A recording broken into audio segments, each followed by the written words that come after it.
Boa tarde, meus irmãos e minhas irmãs. Que a paz de Jesus esteja em nossos corações. O suave Rabi Galileu, tão incompreendido naquela época, tão incompreendido na época de hoje ainda, ele veio para instruir, para ensinar. Mestre eu sou, dizia ele. E esse mestre deslocava-se para fazer as suas exposições. Ele não ficava sentado esperando. Ele saía, caminhava muito. E numa dessas tantas caminhadas, ele e os seus discípulos estão passando por fora de Cesareia. Eles tinham um objetivo mais adiante. E os discípulos resolveram entrar na cidade de Cesareia para adquirir alguns mantimentos, algumas coisas necessárias a eles. E Jesus resolveu ficar à beira da estrada meditando. Não queria ir lá no bulice, na agitação da cidade. Cesareia era uma cidade grande, era uma cidade mundana, e ele já tinha ido lá. Cada vez que lá chegava era difícil de sair, e eles tinham um objetivo a alcançar. Ele resolveu ficar ali. Os discípulos se foram. Ele sentou-se em cima, numa pedra, num resto de construção meio demolida, construção antiga, e ali ele ficou meditando profundamente. Provavelmente ele estivesse naquele momento fazendo contato mental com os espíritos angélicos que continuaram dirigindo a terra enquanto ele aqui veio. Porque ele mesmo preso a um corpo físico, com sua mente estelar, ele continuava a gerenciar as atividades de espíritos angélicos. Não sabemos se era exatamente isso que ele está fazendo naquele momento, mas ali ele estava meditando, e nisso vem pela estrada um jovem. Traz nas suas vestes as marcas da nobreza, era um príncipe. Vai passando e vê aquele homem sentado e fica fascinado olhando para ele. Na parábola não nos diz se esse jovem vinha a pé, se vinha a cavalo. Certamente que vinha a cavalo, porque um príncipe, uma pessoa rica. Ele fica olhando fascinado aquele homem e dá-se conta que ali está o Rabi Galileu, o homem de Nazaré. Ele nunca tinha visto a Jesus, mas já tinha ouvido falar muito sobre ele. Aproxima-se dele e pergunta, nem faz um cumprimento, nem nada.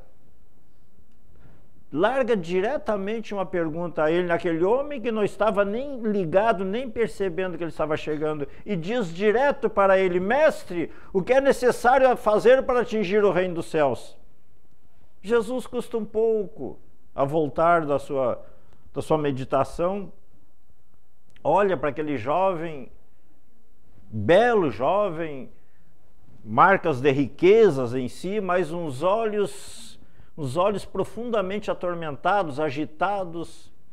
E Jesus pergunta para ele com brandura, para ver se acalmava o coração daquele jovem: o que diz a lei, meu filho?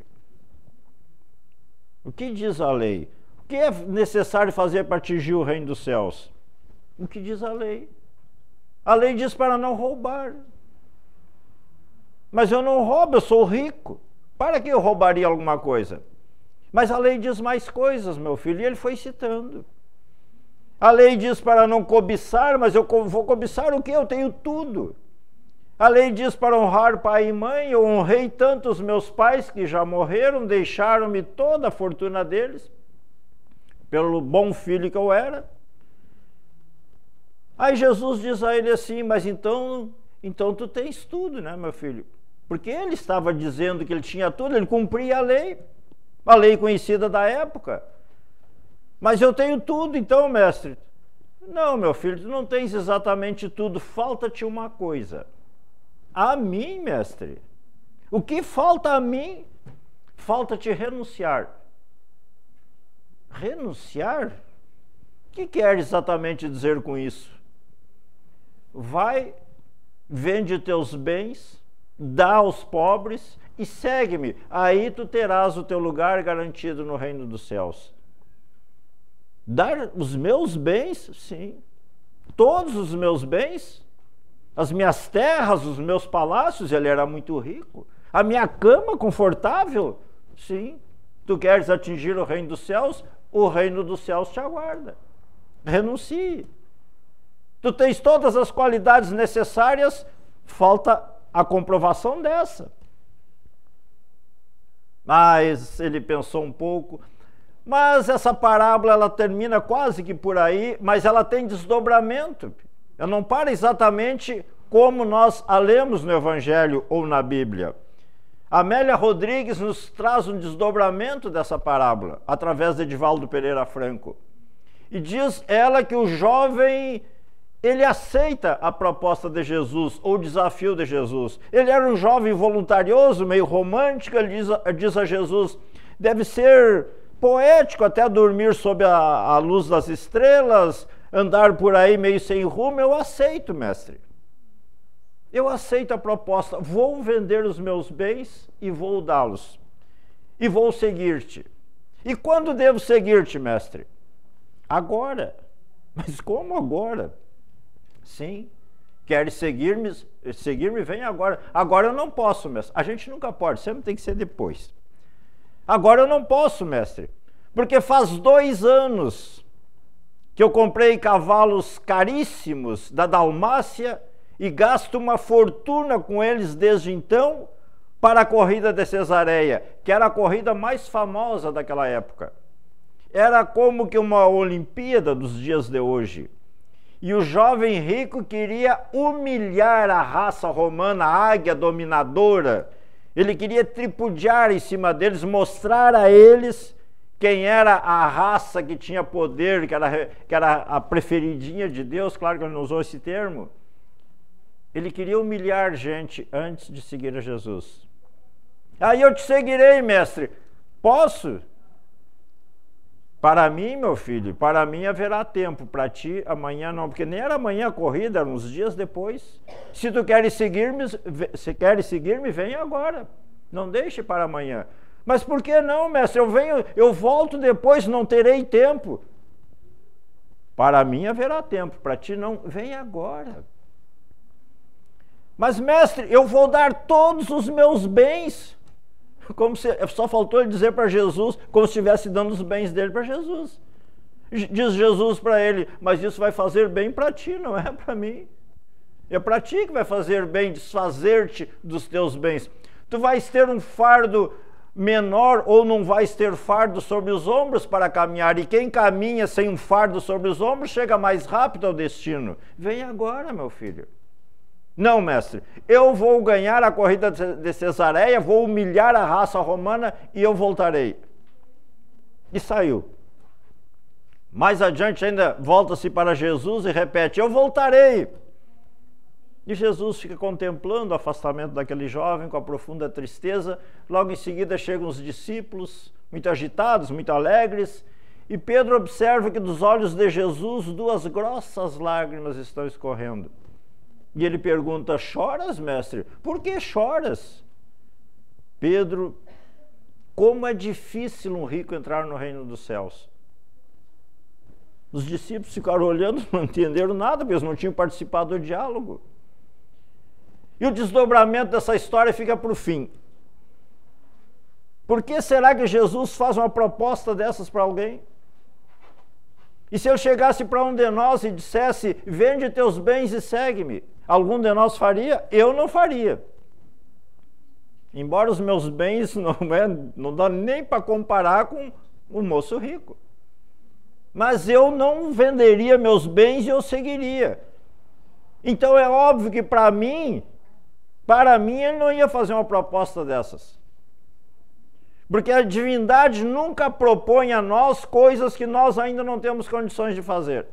As propostas são sempre dentro das nossas possibilidades e dos nossos compromissos antes de reencarnar. Por isso, o nosso tema de hoje são 2 parábolas. A parábola do moço rico e a parábola dos talentos. Aí nós fazemos parte da parábola dos talentos. O que diz a parábola? Mais ou menos assim. um senhor, um negociante, alguém lá poderoso, vai sair em viagem por um largo período. Chama os seus servidores, divide com eles, com os servidores, os seus bens para que eles os administrassem enquanto ele vai de viagem. Porque Jesus começa dizendo assim: Deus age como negociante. É uma parábola, é uma comparação. Jesus não está dizendo que alguém vai sair de viagem. Ele está fazendo a comparação. Deus age como negociante que vai sair de viagem, distribui seus bens, dá 5 talentos para um, 2 talentos para outro e 1 talento para outro. Mas logo depois disso tem uma coisa fundamental para nós: de acordo com a condição de cada um. Então o moço rico tinha condições de aceitar a proposta de Jesus. Eu não teria. Então Jesus não ia propor para mim. Então esse senhor sai de viagem, retorna um tempo depois e vai prestar contas dos seus servidores.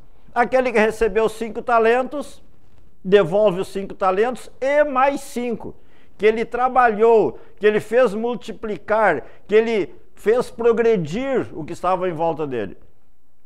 E o senhor, muito contente, né, diz ao seu servo que vai ser dado mais ainda a ele.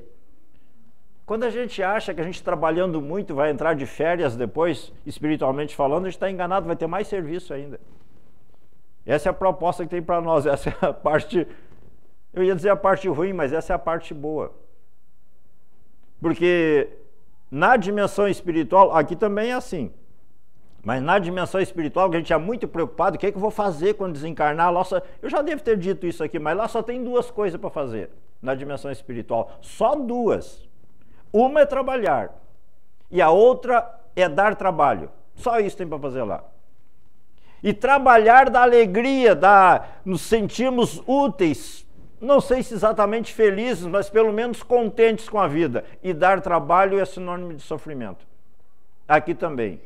Vem esse outro servidor que recebeu 2 talentos. O talento é um simbolismo de bens que foi dado para ele. Podia ser dinheiro, podia ser terra, podia ser um monte de coisa. É simbólico. Esse outro recebeu 2 talentos, devolveu os 2 e mais 2, também multiplicou. Ele também trabalhou. Aí o senhor ficou contente também. Aí veio aquele que recebeu 1 talento. Nós conhecemos já a parábola, que ficou enterradinho lá, não produziu nada, não fez nada crescer, não teve progresso na ação dele, que não teve nem ação.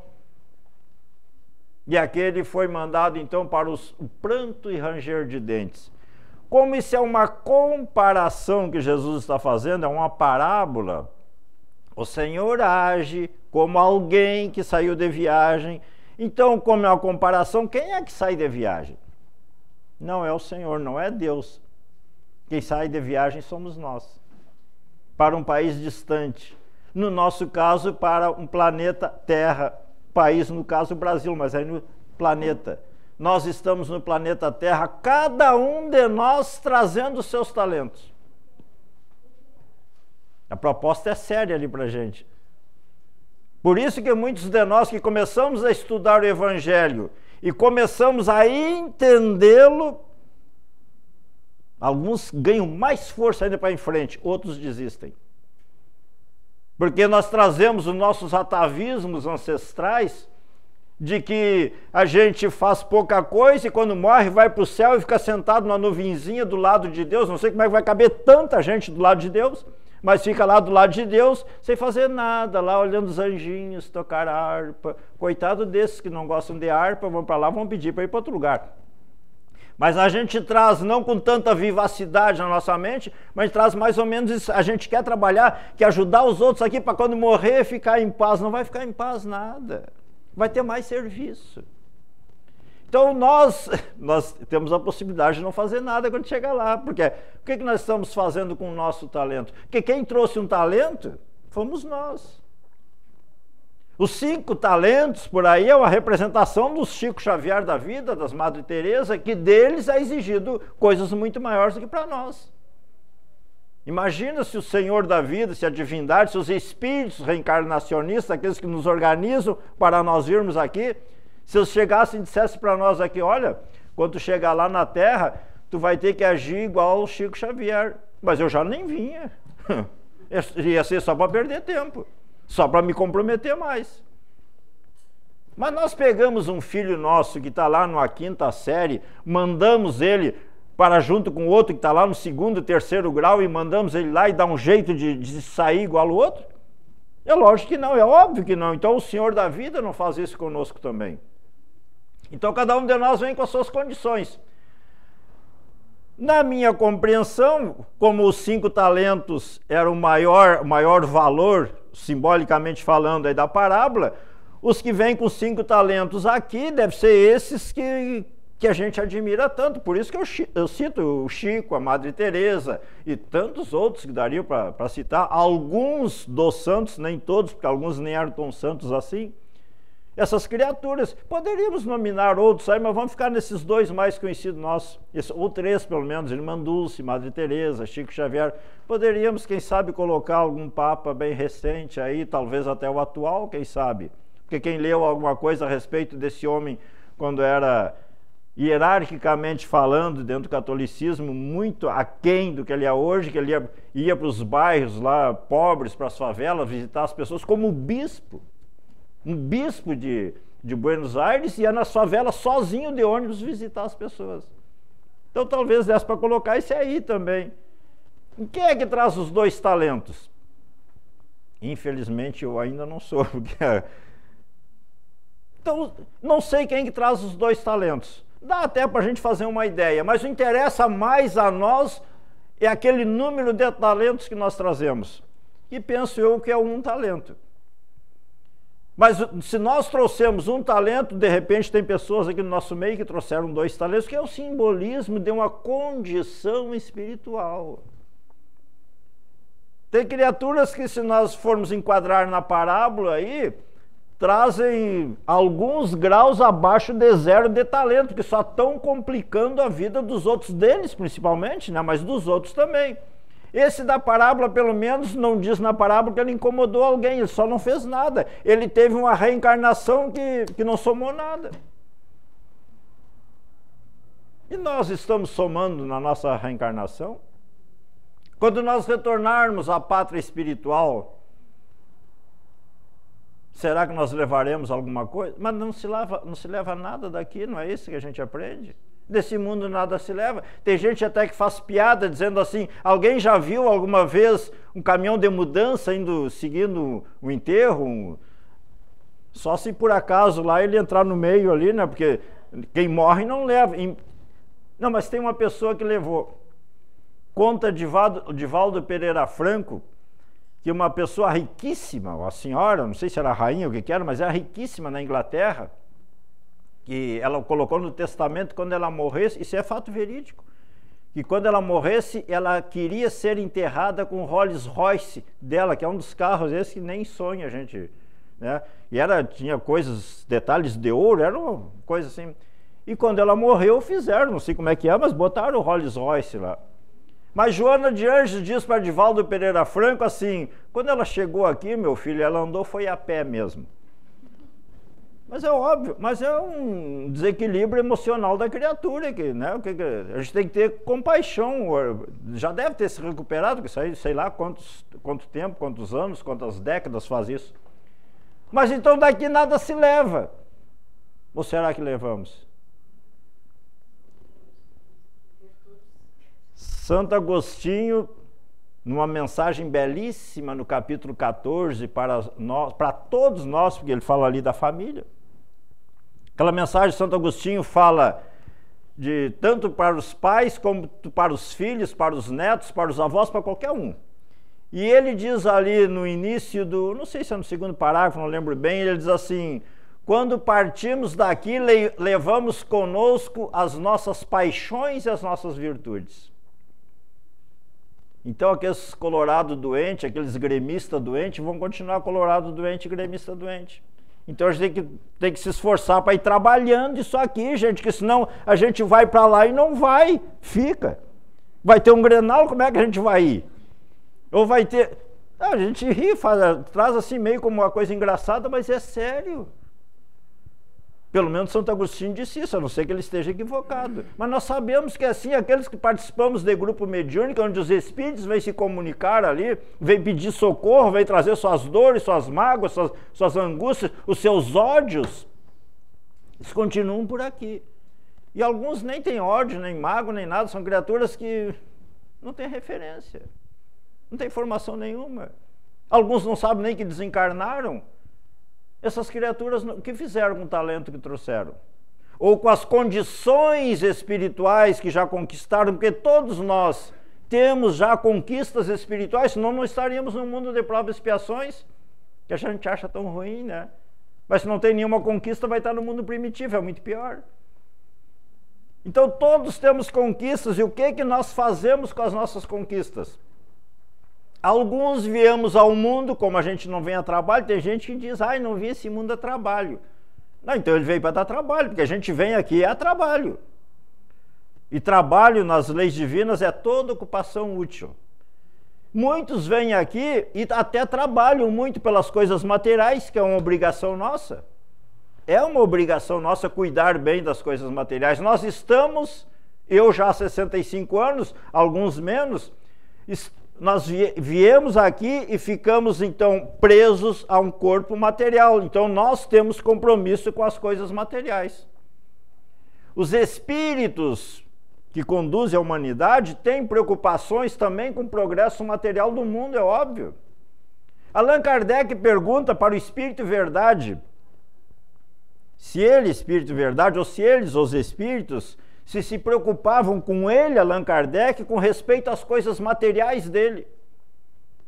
E o Espírito Verdade responde, mas é lógico que nós nos preocupamos com isso. Se não nos preocupássemos com isso com relação a ti, seria o sinal de que não o amaríamos.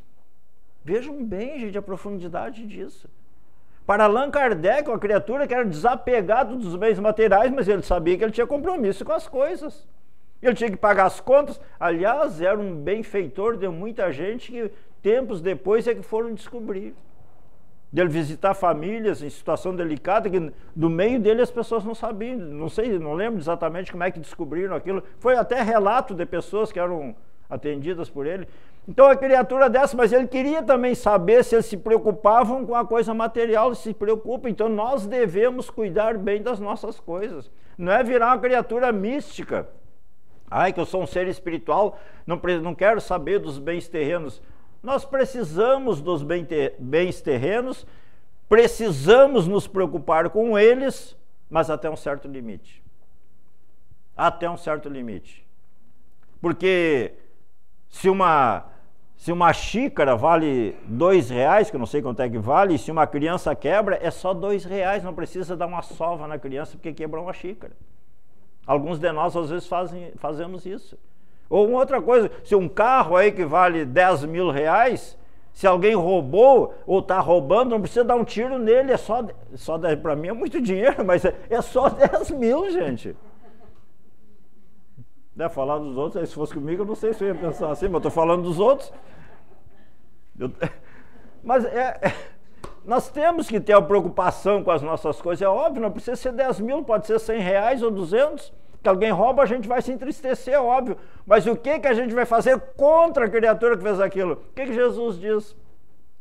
Se alguém vem e pede a tua túnica, dá um manto também. Mas é que ele não conhecia a gente, né? Ele não está dizendo assim que a gente tem que se entregar, porque o próprio Evangelho vai dizer que o mal predomina no mundo, porque as criaturas de bem são muito acanhadas, né?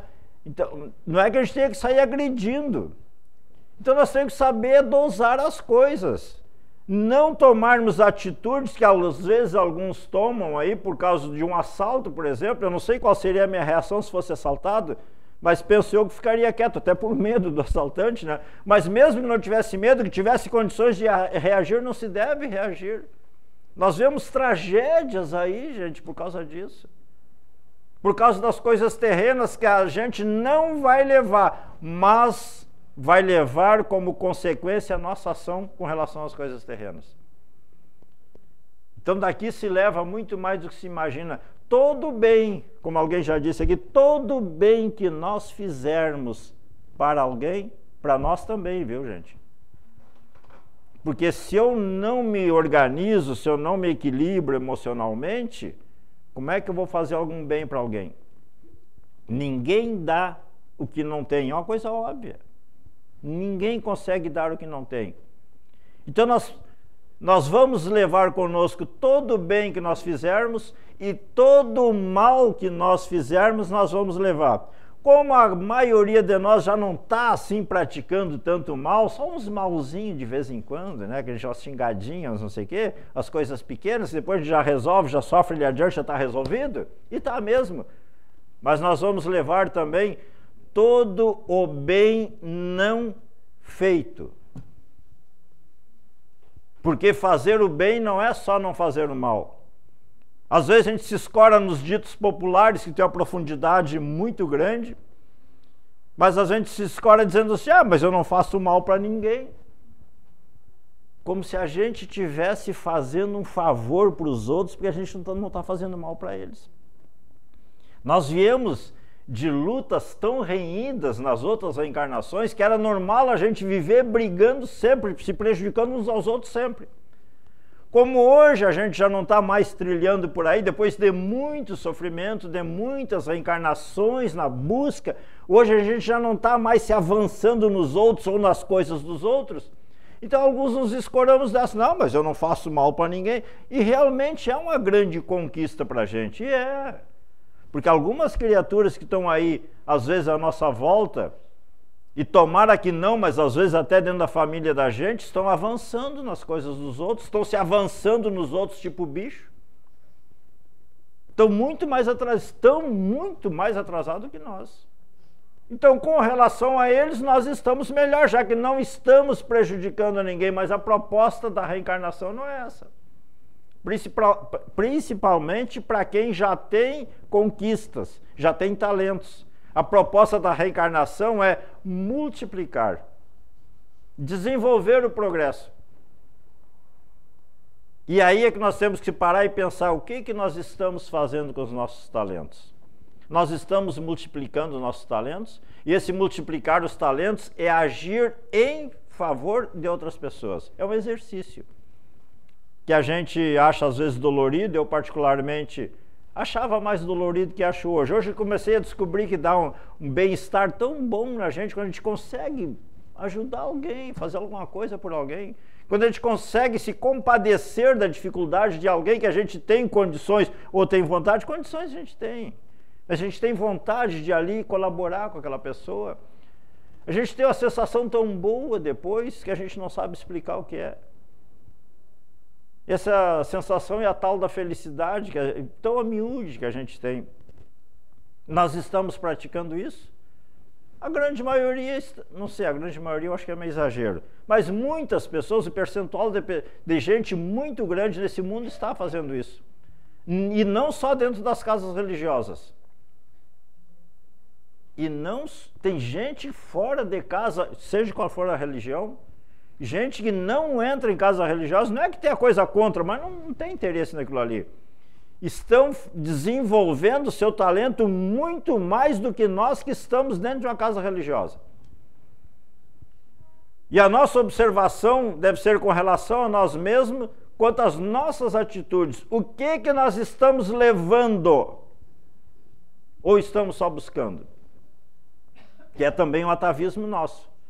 Porque nós ficamos por muitos séculos e séculos e séculos com a ideia de que a gente tem que ir numa casa religiosa para buscar. E nós tínhamos que ir lá na casa religiosa, porque não adiantava nem rezar no outro lugar, tinha que ser lá na casa religiosa, para rezar para Deus. Não sei para que Deus ia precisar das rezas da gente, né? Mas a gente aprendeu que tinha que rezar para Deus.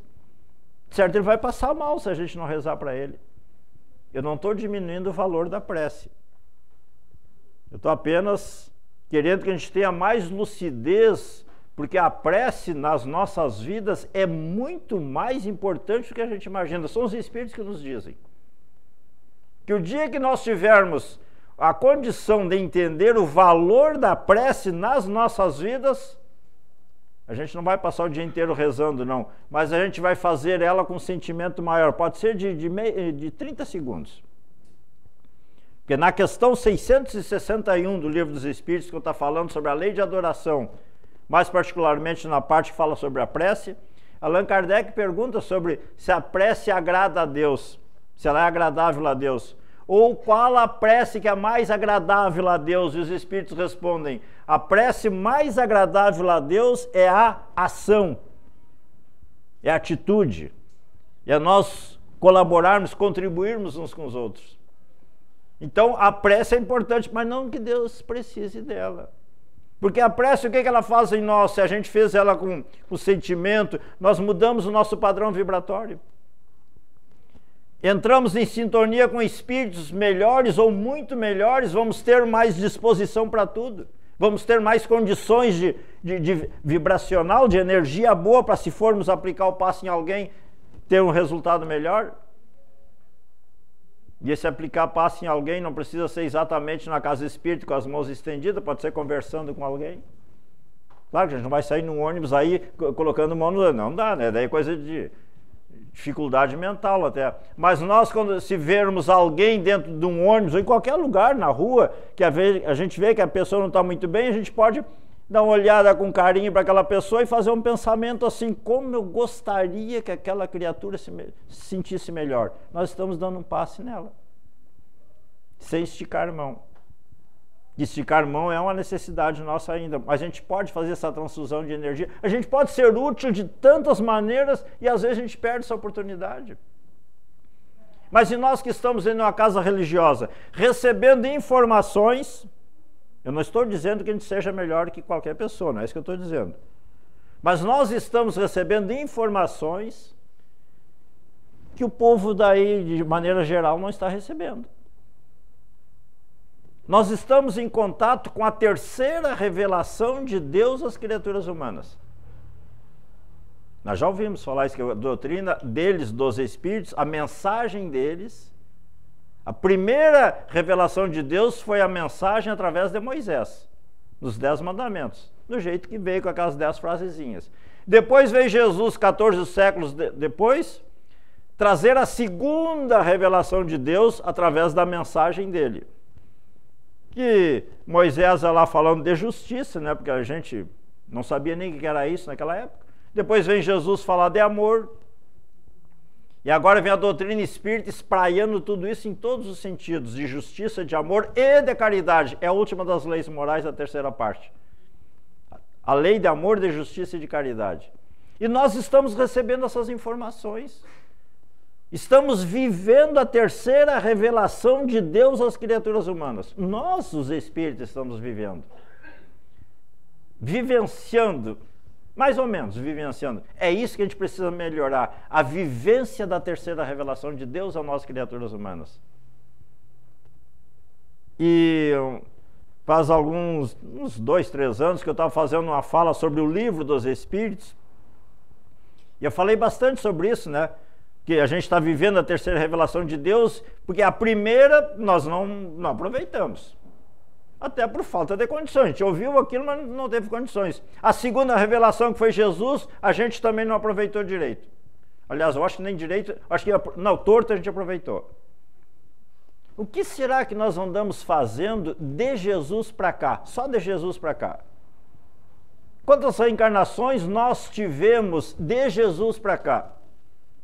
Sei lá, nunca tinha pensado nisso. Não, mas é bom pensar, porque a gente teve muitas.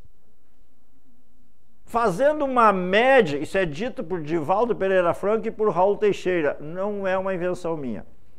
Fazendo uma média das nossas reencarnações, a mais ou menos cada 100 anos a gente está chegando de volta.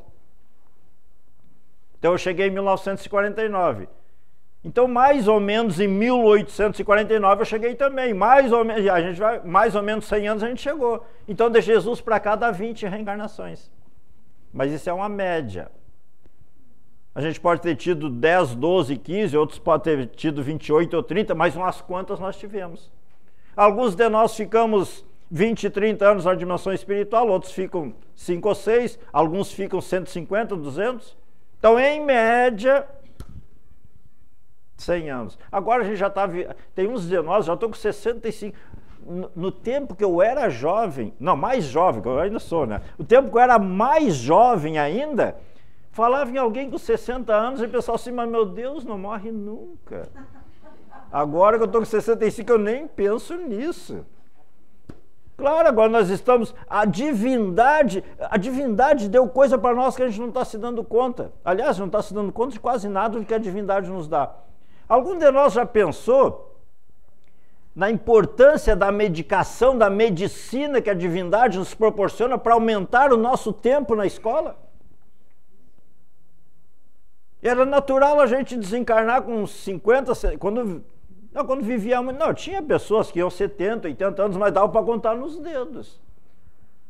Hoje em dia é o que mais tem por aí, não é o que mais tem, mas que coisa mais boa, o Senhor da vida nos dando mais tempo na escola. Para quê mesmo?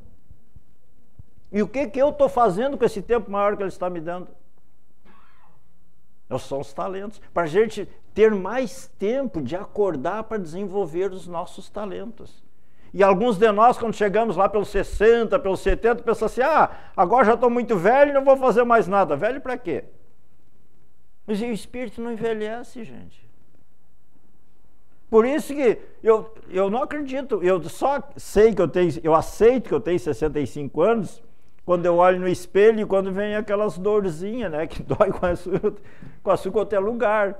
Porque avisam pra gente, aí os novos também fiquem sabendo, vai chegar um dia da idade do condor. Todos nós sabemos, só nunca me avisaram que doía tanto.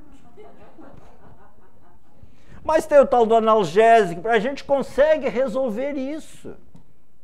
Mas tem uma dor que é mais difícil de nós resolvermos, que é a dor da consciência, do tempo perdido, das oportunidades desperdiçadas, jogadas fora.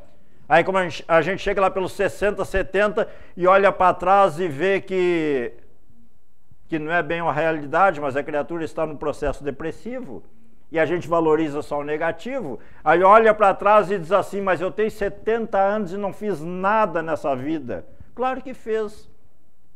Mas ele está falando certo espiritualmente falando. E é esse o exercício principal que nós vamos fazer aqui, o exercício de nós espíritos com a dimensão espiritual. Nós precisamos mais do que nunca achar um tempo para nos disponibilizar para os outros. Nós, em todas as casas religiosas, não conheço direito as outras religiões, mas penso eu que abram oportunidades para que a gente se relacione melhor com as pessoas, que a gente haja positivamente com as pessoas. As casas espíritas nos oferecem oportunidades de estudo, não só da palestra pública, dias de estudo da casa. Depois de um certo tempo de preparação, se há interesse nosso, trabalhar na aplicação de passe. Qual é a importância mesmo de nós aplicando um passe em alguém? Às vezes a gente faz a coisa meio mecanicamente. Mas isso é uma atividade divina, gente. Isso que eu estou fazendo aqui, falando do Evangelho de Jesus, isso é uma coisa divina. Eu não estou dizendo que eu sou uma coisa divina, porque eu sei muito bem que eu não sou. Aliás, no sentido de ser um filho de Deus, até poderia dizer, mas é bom a gente menos, porque senão a gente acaba se emocionando demais. Nós não somos ainda divinos pelas escolhas que nós fazemos de ação, por isso que nós não somos. Porque o próprio Jesus disse, vós sois deuses, podeis fazer tudo o que eu faço e muito mais. Porque ele não fez nada do que ele tinha condições de fazer. A criatura que moldou geologicamente a Terra e continua até hoje moldando, porque esse mundo é muito novo ainda. Aquelas coisinhas que ele fez é extraordinário para nós, que a gente chama de milagre.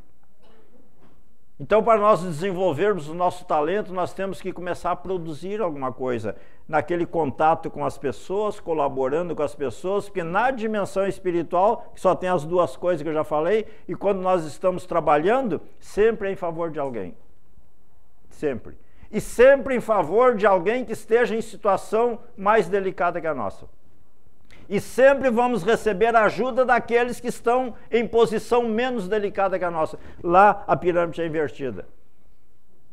Aqui alguns poderosos gostam de pegar os outros e escravizar para trabalhar para si. Na dimensão espiritual, ao contrário. Se algum de nós formos parar perto de um Chico Xavier na dimensão espiritual, de uma Madre Teresa, do Adolfo, Bispo de Argel, seja de quem for, nenhum de nós vai trabalhar para eles. Eles é que vão trabalhar para nós. E nós vamos trabalhar para quem está em condições mais delicadas que nós. Essa é a proposta para nós aqui. Para que nós nos disponibilizemos a aliviar dores daqueles que estão com sofrimentos maiores do que os nossos, pelo menos naquele momento. Fazer essa atividade, desenvolver o nosso talento. E o moço rico que tinha a condição de desenvolver os 5 talentos que ele deve ter trazido. Porque quando Jesus olha para aquele espírito, ele sabe, Jesus sabe de nós, sem nem nós pensarmos nele, ele sabe sobre nós. Ou não? Quando Maria de Magdala se aproxima dele, ele a chama pelo nome, ela se admira. Tu me conheces, ó Maria? Eu sou bom pastor. Conheço todas as minhas ovelhas, uma por uma, pelo nome. Mas não precisa nem ter a grandiosidade de Jesus Cristo para nos conhecer. Espíritos muito menos grandiosos do que ele olham para nós e nos enxergam através do nosso perispírito como se fosse um quadro escrito com tudo que a gente tem de bom e do ainda não bom. Eles não chamam de coisa ruim, ainda não bom. Mas o moço rico, então, que podia ter deixado um outro tipo de lição para nós, não deixou.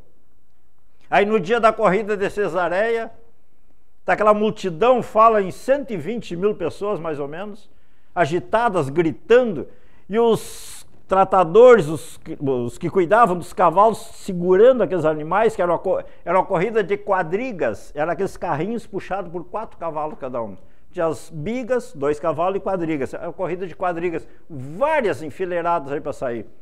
Quando dá a partida, saem aqueles animais, uma corrida desesperada, eles foram treinados para aquilo. O moço rico sai ladeando com o outro e na primeira curva a roda do carrinho dele dá um problema, dá-lhe um trancaço e ele voa no ar. E quando ele voa no ar, ele lembra: meu filho, para mim sempre haverá tempo, para ti amanhã será tarde demais. Porque ele sabia que atrás vinha algumas dezenas de carrinhos, cada um puxado por 4 cavalos. E quem cai no meio daquilo ali fica de que jeito? Foi o jeito que ele ficou. Todo estraçalhado, todo arrebentado, já morto o corpo físico, aquele espírito lúcido ainda, queria gritar por socorro, gritar alguma coisa e não conseguia, não tinha mais garganta para gritar, e sente que 2 mãos carinhosas o acolhem e ouvem aquela voz do meigo Rabi da Galileia dizer a ele: aqui estou eu, meu filho. Um pouco de tristeza na voz. Vamos começar tudo de novo. O dia que nós desencarnarmos,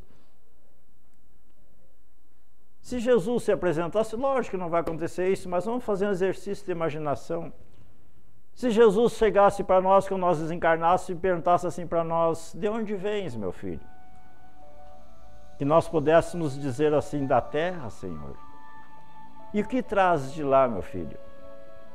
Ah, mestre, a satisfação de ter secado muitas lágrimas, mestre. Vem comigo, meu filho. Vamos continuar andando. Porque nós temos a eternidade pela frente. Se alguém ainda não começou, não se desespere. Nós temos a eternidade. Mas quanto mais rápido a gente começar, mais alegria nós vamos ter desde agora já. Que Jesus nos ilumine, nos dê muita paz, muita harmonia. E que o doce Rabi da Galileia seja não só pensado por nós, mas também praticado. Muito obrigado.